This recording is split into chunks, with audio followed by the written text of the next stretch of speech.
Apolline de Malherbe.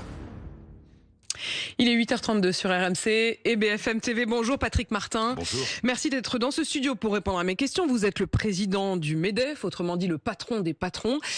Et ce qu'il se joue en ce moment même, avec des réunions chaque jour et jusque tard dans la nuit, avec un certain nombre de représentants des différents groupes partenaires sociaux. Ça a été votre cas, vous avez été reçu à Matignon mardi, mais aussi de la gauche, qui jusque tard dans la nuit discutait notamment avec Bercy pour tenter de trouver une sorte d'accord de non-censure. Est-ce que, pour obtenir un accord de non-censure, le gouvernement n'est pas en train de vous sacrifier, vous, c'est-à-dire de sacrifier les accords qu'ils avaient avec les entreprises? D'abord, bonne année. Ouais, elle commence bien. Il ne faut rien exclure. Oui, évidemment, nous avons cette crainte qu'un accord politique dont on comprend la nécessité d'une certaine manière se fasse sur le dos, non pas des entreprises uniquement, mais de l'économie d'une manière générale, ça veut dire y compris des salariés et y compris de l'endettement de la France. Donc tout ça, on ne peut pas s'en accommoder, en tout cas ça nous inquiète beaucoup. Deux points en particulier sur lesquels je voudrais vraiment qu'on prenne le temps de comprendre quelle est votre position, ce que vous a dit François Bayrou et ce que pourraient être les conséquences des accords qui sont en train de se jouer. Quand je dis que c'est en train de se jouer, jusque tard dans la nuit, notamment le Parti Socialiste, Europe Écologie Les Verts et les communistes se sont retrouvés ensemble pour avoir une position commune. Ce qu'ils demandent, c'est notamment sur les retraites. Sur les retraites, ils demandent la suspension de la réforme des retraites et ils disent que le gouvernement n'est pas totalement contre et qu'il est prêt à revenir sur l'âge des 64 ans. Est-ce que c'est aussi ce que François Bayrou vous a dit mardi? Ou est-ce qu'il y a deux poids, deux mesures, deux discours? Je vais vous répondre sous un autre angle. Ce qui est en train de se jouer, pour reprendre votre expression, c'est la perte de confiance. Je vous cite 2-3 indicateurs. Le taux d'épargne des ménages, historiquement, n'a jamais été aussi élevé. C'est l'expression d'une crainte sur des impôts futurs. Les intentions d'investissement dans l'industrie sont retombées à leur plus bas niveau depuis 23 ans. Et je finis, pardon d'être un peu long. Non, allez-y. Au contraire, on a vraiment besoin de prendre le temps de comprendre ce qui se joue. C'est en ce moment, puisque tout doit être fini avant le discours de politique générale de la semaine prochaine. Un chiffre qui m'impressionne beaucoup. Les Français détenaient 220 milliards de dollars de bons du Trésor américain fin 2023, fin 2024. 330 milliards. Il y a 110 milliards de dollars, on va dire d'euros, il y a la parité dorénavant, d'épargne des Français qui sont partis aux États-Unis.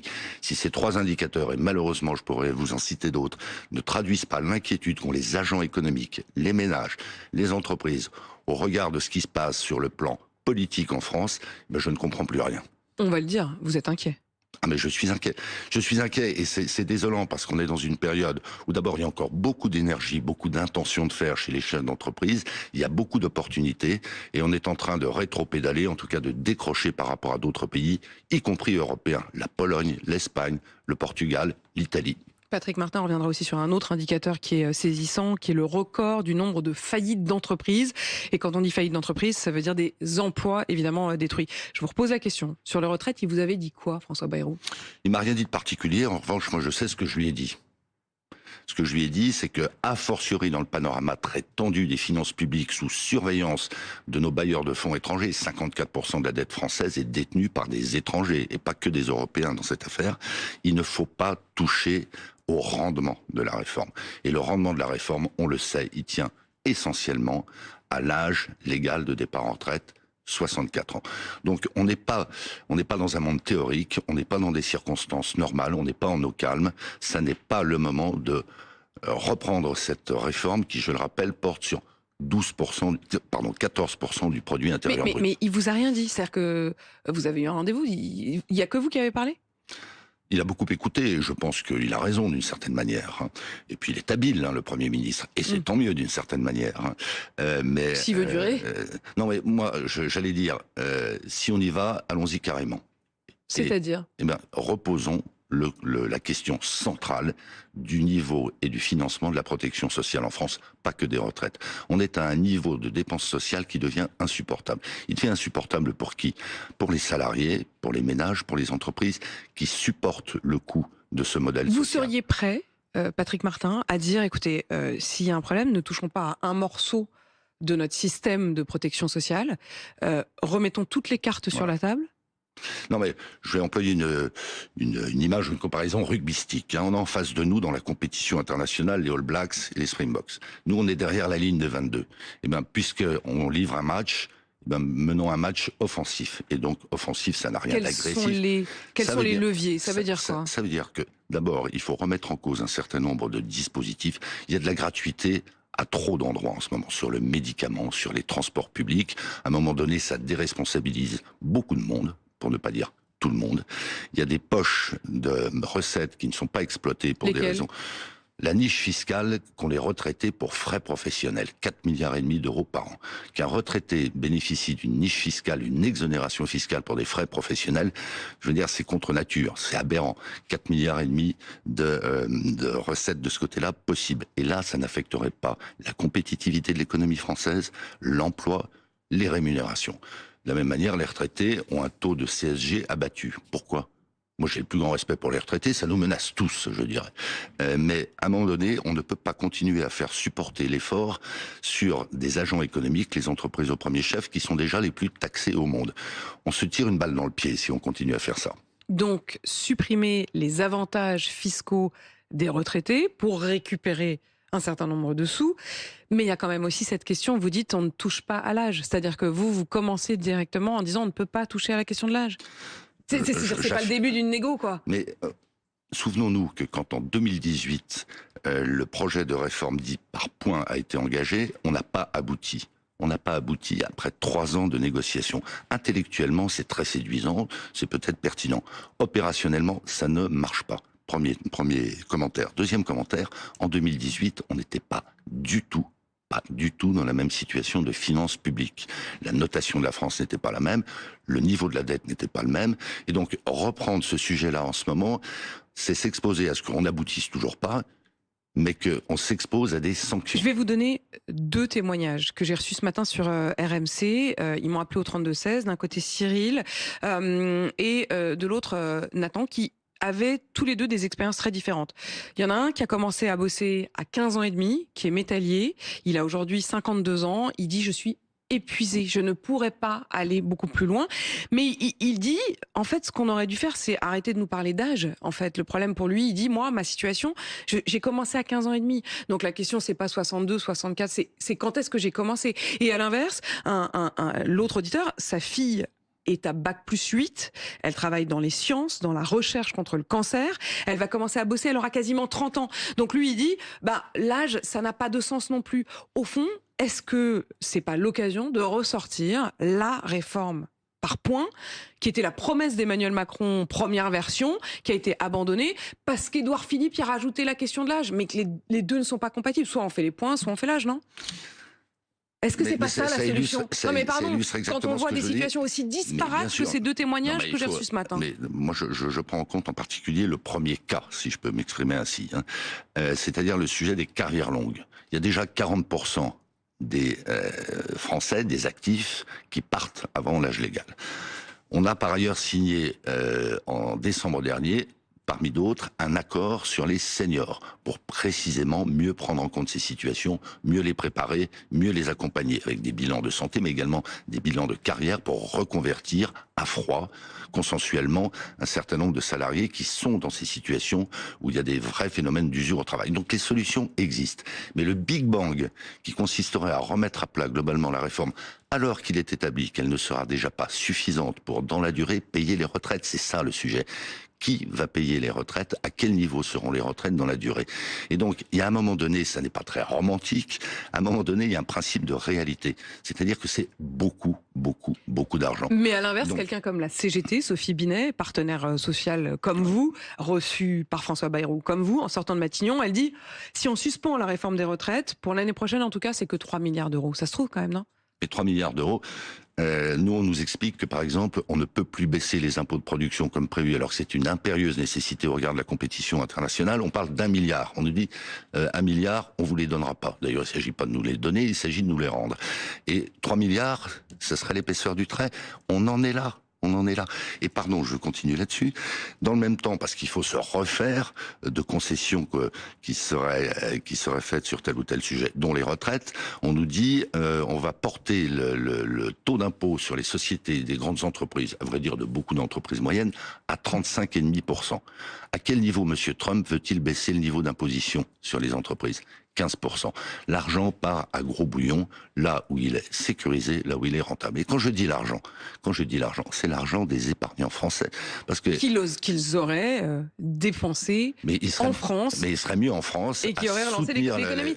Patrick Martin, si je vous entends bien, effectivement, vous dites, vous alertez en quelque sorte ce matin sur ces dangers. Vous avez parlé tout à l'heure de niche fiscale. Il y a aussi des niches fiscales pour les entreprises. Il y a beaucoup d'allègements de charges. Il y a beaucoup d'allègements. Est-ce que vous redoutez que ces allègements soient supprimés ou au moins réduits par le nouveau gouvernement? Pardon, mais je voudrais crever cette baudruche. Il y a effectivement, à hauteur de 80 milliards d'euros, des allègements de charges. C'est la correction partielle d'une aberration, c'est-à-dire qu'il y a par ailleurs beaucoup trop de charges. Et à la fin, en net, le salaire en France est-il inférieur, le coût du travail est-il inférieur en France à ce qu'il est dans les autres pays? Je ne vous parle pas du Vietnam ou du Mali, je vous parle de l'Allemagne, je vous parle des États-Unis. Le coût du travail en France est supérieur à celui de nos concurrents à partir de 2 SMIC. Donc, moi je suis pour, là aussi, remettre à plat tout le système et le faire à froid, prendre en compte nos impératifs de compétitivité, nos impératifs de production, et qu'on ne se trompe pas de débat. Il y a de l'argent en France, mais il faut aller le chercher là où il dort. Certainement pas sur le dos des salariés, certainement pas sur le dos des entreprises qui tirent tout le modèle social. Est-ce que vous avez une marge de manœuvre là-dessus ? Sur la question des allègements de charges. Est-ce que malgré tout, il peut y en avoir un peu? Non, alors certains disent finalement ça va nous faire moins mal que ce qu'on craignait au départ, donc on va s'en accommoder. Moi je persiste et signe, même si c'est 1,6 milliard de réduction des allègements de charges, ça n'est pas la bonne approche.